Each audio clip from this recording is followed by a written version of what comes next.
So the Templars will put their powers to use, sealing the breach. Any group corrupted by a demon must be watched carefully. At least they know how to fight. I expected an apostate mage would hate Templars. They have flaws, but I try to understand them. You cannot change anything without understanding. You're a surprising person, Solas. This campaign promises to be full of surprises. Speaking of which, you should ready yourself. For? This Elder One. You have now interfered with his plans twice. Once at the Temple of Sacred Ashes, and now again with the Templars. A being who aspires to godhood is unlikely to ignore such an affront.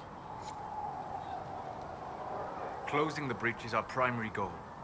But I hope we might also discover what was used to create it. Any artifact of such power is dangerous. The destruction of the Conclave proves that much. You don't think whatever created the explosion was destroyed in the blast? You survived, did you not? The artifact that created the breach is unlike anything seen in this age. I will not believe it destroyed until I see the shattered fragments with my own eyes.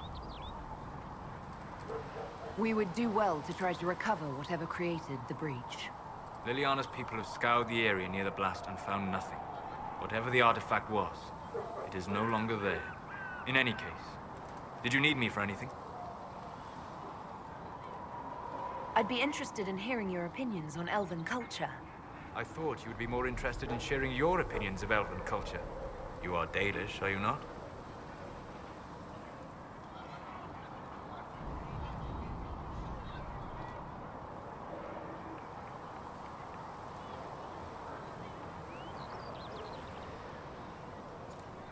Yes, I am. The Dalish are the best hope for preserving the culture of our people. Our people. You use that phrase so casually. It should mean more. But the Dalish have forgotten that, among other things. Oh, but you know the truth, right? While they pass on stories, mangling details, I walk the Fade. I have seen things they have not.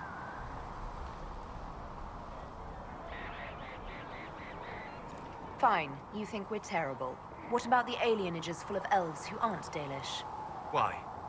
What would it benefit some poor man in a Ferelden alienage to learn that his ancestors strode the land like gods?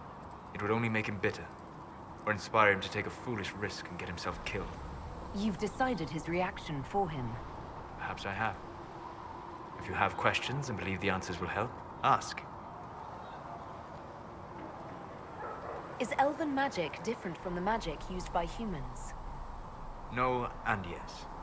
Magic is magic, just as water is water, but it can be used in different ways. Dalish magic is more practical, not needing chantry approval, although they still frown on blood magic. Superstition. Much of it is more subtle. A legacy from when elves were immortal. The legends of elven immortality. Did they use magic to increase their lifespan? No. It was simply part of being elven. The subtle beauty of their magic was the effect, not the cause of their nature. Some spells took years to cast.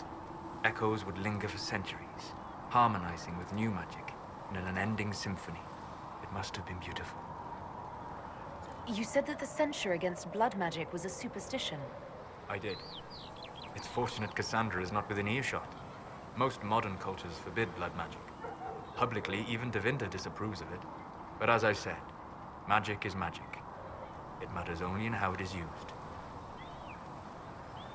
To be honest, I don't see it as different from any other magic. It's a means to an end. Indeed. The problem is that under the Chantry, blood magic is forbidden, so only criminals practice it. While in Tevinter, magisters compete with each other, instead of keeping their volatile friends in check. They always succeed through power, so they have never had the chance to learn another way.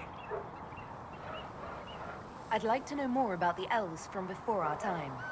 The Dalish strive to remember Hallam Sharal. But Hallam Sharal was merely a fumbling attempt to recreate a forgotten land. Arlathan. Elvanan was the empire, and Arlathan its greatest city. A place of magic and beauty, lost to time. You've studied ancient elves. What else do you know of Arlathan? We hear stories of them living in trees, and imagine wooden ramps or Dalish Erebels. Imagine instead spires of crystal twining through the branches, palaces floating among the clouds. Imagine beings who lived forever, for whom magic was as natural as breathing. That is what was lost. Are all Dalish elves like my clan? No. Your clan was unique in having enough interest in human affairs to send you to spy upon the Divine's meeting. As your clans have been separate for so long, they have all changed, adapting to the lands in which they live. Some are no more than bandits, others trade freely with humans, and some have disappeared entirely to the forests. What can you tell me about elves living in human cities? The culture in alienages or among the slaves of Tevinter is like any of the impoverished and powerless. They cling to memories of a better past, and practice a few rituals to distinguish themselves from humans. We'll talk later. Goodbye. Greetings. What do you know about the Fade? A great deal from my wanderings. There are few hard facts, but I can share what I have learned. I'd like to know more about the Breach. Simply put, it is a tear in the veil between this world and the Fade, allowing spirits to enter the world physically. Small tears occur naturally when magic weakens the veil, or when spirits cluster in an area that has seen many deaths.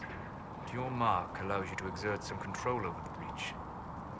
That means it was created deliberately. I'd like to know more about the Veil.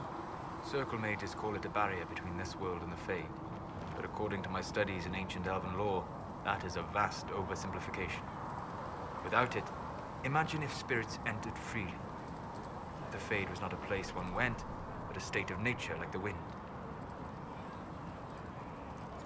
It sounds like it would be wonderful. And dangerous. But yes, a world where imagination defines reality. Where spirits are as common as trees or grass. Instead, spirits are strange and fearful. And the Fade is a terrifying world touched only by mages and dreamers. I am glad that I'm not alone in seeing the beauty of such a world, along with the obvious peril. I'd like to know more about demons. The Chantry says that demons hate the natural world and seek to bring their chaos and destruction to the living. But such simplistic labels misconstrue their motivations, and in so doing, do all a great disservice. Spirits wish to join the living, and a demon is that wish gone wrong. Is there a way to coexist? To live with them? If not in peace, at least without such active confrontation. Not in the world we know today. The Veil creates a barrier that makes true understanding most unlikely. But the question is a good one, and it matters that you thought to ask. We'll talk later. Goodbye.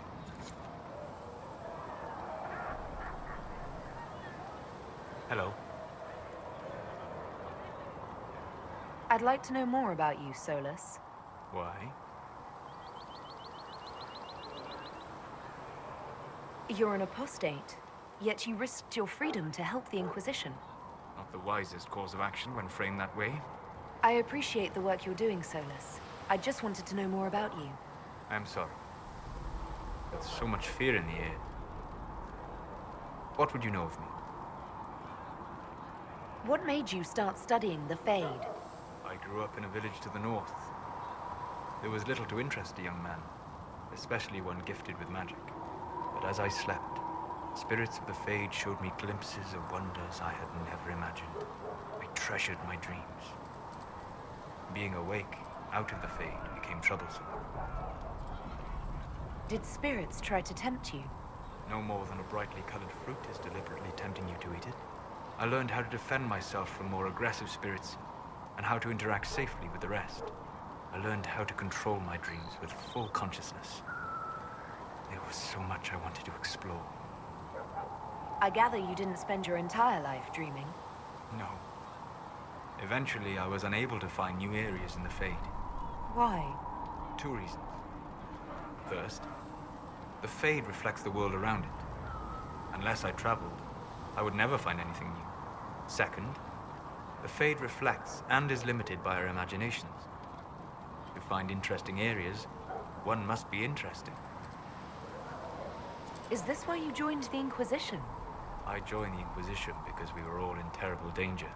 If our enemies destroy the world, I would have nowhere to lay my head while dreaming of the Fade. I wish you luck. Thank you. In truth, I've enjoyed experiencing more of life to find more of the Fade. How so? You train to flick a dagger or an arrow to its target. The grace with which you move is a pleasing side benefit. You have chosen a path whose steps you do not dislike because it leads to a destination you enjoy. As have I. So you're suggesting I'm graceful? No. I am declaring it. It was not a subject for debate. You said you'd traveled to many different places. This world, or its memory, is reflected in the Fade. Dream in ancient ruins, and you may see a city lost to history. Some of my fondest memories were found in crumbling cities, long picked dry by treasure seekers, the best of the battlefields. Spirits press so tightly on the veil that you can slip across with but a thought. Any place in particular? I dreamt at Ostagar. I witnessed the brutality of the Darkspawn and the valor of the Ferelden warriors. I saw Alistair and the hero Ferelden light the signal fire, and Logain's infamous betrayal of Kaelin's forces. I've heard the stories. It would be interesting to hear what it was really like. That's just it. In the Fade, I see reflections created by spirits who react to the emotions of the warriors. One moment, I see heroic wardens lighting the fire, and a power-mad villain sneering as he lets King Kaelin fall. The next, I see an army overwhelmed and a veteran commander refusing to let more soldiers die in a lost cause. And you can't tell which is real? It is the Fade. They are all real. Have you always traveled and studied alone? Not at all. I have built many lasting friendships. Spirits of wisdom, possessed of ancient knowledge, happy to share what they had seen. Spirits of purpose helped me search. Even wisps, curious and playful, would point out treasures I might have missed. I don't know of any spirits by those names. They rarely seek this world. When they do, their natures do not often survive exposure to the people they encounter. Wisdom and purpose are too easily twisted to pride and desire. You're saying that you became friends with Pride and Desire demons? They were not demons for me. Meaning? The Fade reflects the minds of the living. If you expect a spirit of wisdom to be a pride demon, it will adapt. And if your mind is free of corrupting influences, if you understand the nature of the spirit, they can be fast friends. I'm impressed that you could become friends with spirits. Anyone who can dream has the potential. Few ever try. My friends comforted me in grief and shared my joy. Yet, because they exist without form, as we understand it, the Chantry declares that spirits are not truly people. Is Cassandra defined by her cheekbones and not her faith? Varric by his chest hair and not his wit? You have an interesting way of looking at the world, Solas. I try. And that isn't quite an answer. I look forward to helping you make new friends. That should be... well... That isn't quite an answer either. We'll talk later. Goodbye.